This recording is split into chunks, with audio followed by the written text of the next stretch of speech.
Hello everyone, good morning and welcome back to my channel. তো আজকে চলে যাব হচ্ছে আমরা বাজার, কারণ কি আমার মাসি আসবে দুর্গাপুর থেকে। মাছের বাজার করে নিলাম, সবজি বাজার করে নিলাম অনেক। তো এরপরে আদা রসুন পেঁয়াজ নিয়ে নিচ্ছি এই দোকানটা থেকে। এখানে দেখে নাও, আদা রসুন পেঁয়াজ ওজন করে দিয়ে দিল সব। এরপরে একটু ঠাকুরের জন্য মিষ্টি আর ফুল নিয়ে নিয়েছিলাম। এখান থেকে কলা নিয়ে নিয়েছিলাম, আমার বোনের খিদা পায় তাই জন্য কলা খাবে।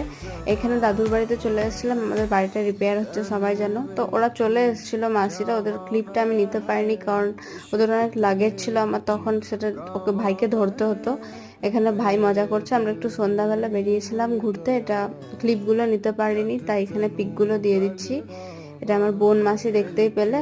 তারপর সন্ধ্যাবেলা বাড়িতে এসে একটু ভাই আমার হাঁটতে পারে না আর কি, এখনও ছোট আছে, তো এখানে ওর হাঁটার সাইকেলটায় হাঁটছিল। তো আজকের জন্য ব্যাস এতটুকুই, দেখা হবে আবার নেক্সট ভিডিওতে। টাটা।